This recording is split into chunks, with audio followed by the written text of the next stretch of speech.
Hey everyone, and welcome back. In this lesson, we're diving into a very popular and fun strategy called stretch goals. More specifically, you're going to learn what stretch goals are, 2 common types of stretch goals you can use, and 5 best practices we recommend you follow when creating them. Let's start with what they are.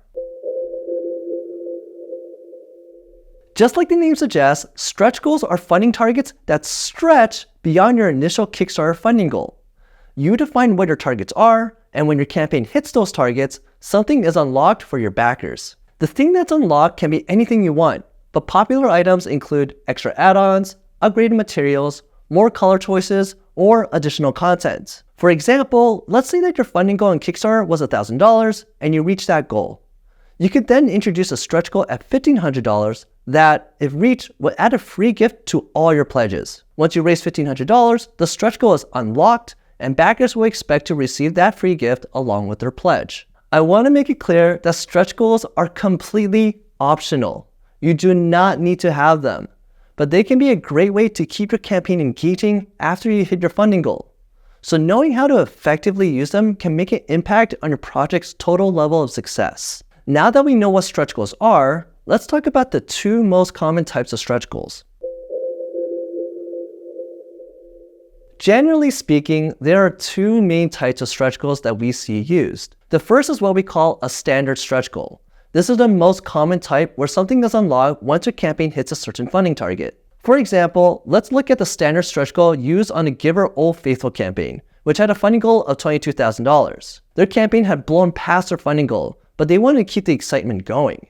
So in the last week of their campaign, they released a stretch goal for $150,000.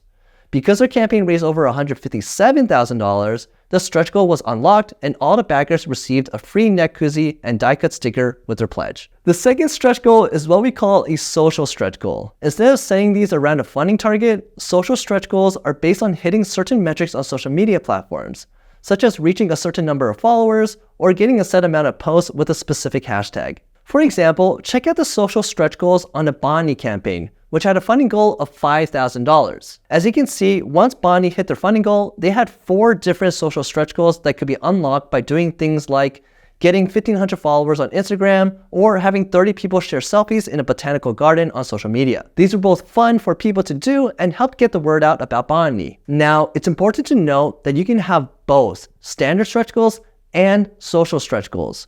But if this is your first campaign, I recommend choosing just one to keep things simple. Alright, now you understand the 2 most common types of stretch goals. Next, let's talk about the 5 best practices for setting stretch goals.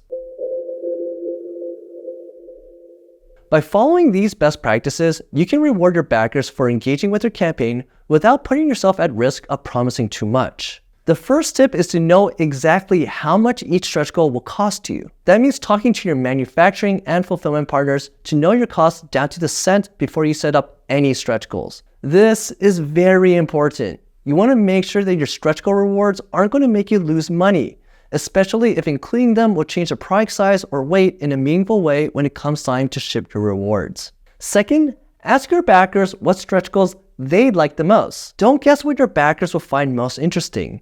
Instead, ask them to vote for their favorite options in the Kickstarter comments to gauge their interest and use that information to choose the best stretch goals. This is a great way to engage your backers and get them excited about your stretch goals, which will help motivate them to share your campaign even more. Third, don't reveal all your stretch goals at once. Keep your campaign exciting by announcing new stretch goals as you hit old ones. This also allows you to adjust your stretch goal targets based on how well your campaign is doing, instead of setting goals that are either too achievable or feel out of reach. Fourth, make your stretch goal targets realistic and incremental. For example, if you just hit a $10,000 stretch goal, jumping to a $100,000 stretch goal may be too far away. Instead, a stretch goal at $20,000 would be better. You want your stretch goals to feel achievable, so your backers are motivated to hit them. Lastly, don't have too many stretch goals. It's tempting to keep adding more stretch goals as you hit your targets, but overextending can lead to logistical nightmares and increased production costs. I want to stress here that stretch goals are not critical to your campaign succeeding, and having a lot of them will likely do more harm than good. Alright, that's a wrap on our lesson about stretch goals. If you want to try them out, I suggest starting small, planning carefully, and communicating clearly to your backers. That's it for this one. We look forward to seeing you in the next lesson.